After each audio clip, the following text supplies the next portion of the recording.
একটি পুরনো আড়ির চিলেকোঠা, চারদিকে ভাঙা বাক্স, ধুলো বালি আর মাকড়সার জাল।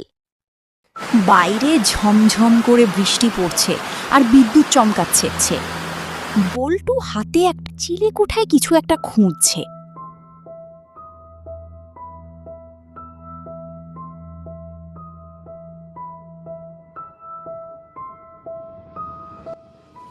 দিদা বলল আমার পুরনো কমিক্স বইটা এই বাক্সটার মধ্যেই আছে, কিন্তু এত অন্ধকার যে কিছুই দেখা যাচ্ছে না।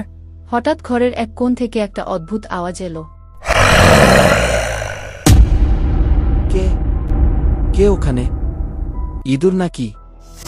ঘরের কোণ থেকে একটা চাদর পরা গোলগাল অবয়ব ভেসে উঠল। চাদরের উপর দুটো বড় বড় চোখ আঁকা।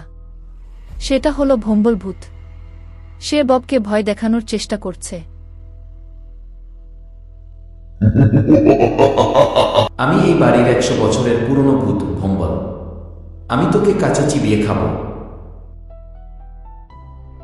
বল্টু ভয় পাওয়ার বদলে কৌতূহল বশত ভম্বলের দিকে এগিয়ে গেল। আরে তোমার চাদরটা তো উল্টো পড়া। আর ওটা কি? তোমার চাদরে টমেটো সসের দাগ কেন? ধুর ছাই, মা বলেছিল রাতে বেরোনোর আগে সস দিয়ে চপ খেতে গিয়ে চাদরে ফেলিস না। সব প্ল্যান ভেস্তে গেল। ভম্বল মন খারাপ করে একটা পুরনো কাঠের বাক্সের ওপর বসে পড়ল। তা মিস্টার ভম্বল ভূত, তুমি মানুষকে ভয় দেখাতে পারো না? না রে ভাই, ভূত স্কুলে আমি ফেল করেছি। সবাই বলে আমার চেহারা নাকি বড্ড কিউট, তাই কেউ ভয় পায় না। আজ ভেবেছিলাম তোকে ভয় দেখিয়ে একটা রেকর্ড করব, কিন্তু তুই তো উল্টো আমাকেই ধরে ফেললি। আরে মন খারাপ করো না। ভূত হয়ে মানুষকে ভয় দেখাতেই হবে এমন কোনো নিয়ম আছে নাকি? আমরা বরং বন্ধু হতে পারি। বন্ধু? সত্যি? ভূতের সাথে মানুষের বন্ধুত্ব? হ্যাঁ একদম। এই দেখো, আমার কাছে একটা কমিক্স বই আছে, দুজনে মিলে একসাথে পড়ব।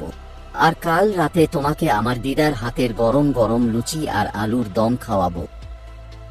ভম্বল খুশিতে শূন্যে ভাসতে ভাসতে ডিগবাজি খেতে লাগলো। ভূত স্কুলেও কেউ আমাকে কোনোদিন লুচি খাওয়ায়নি। তুই খুব ভালো রে বল্টু।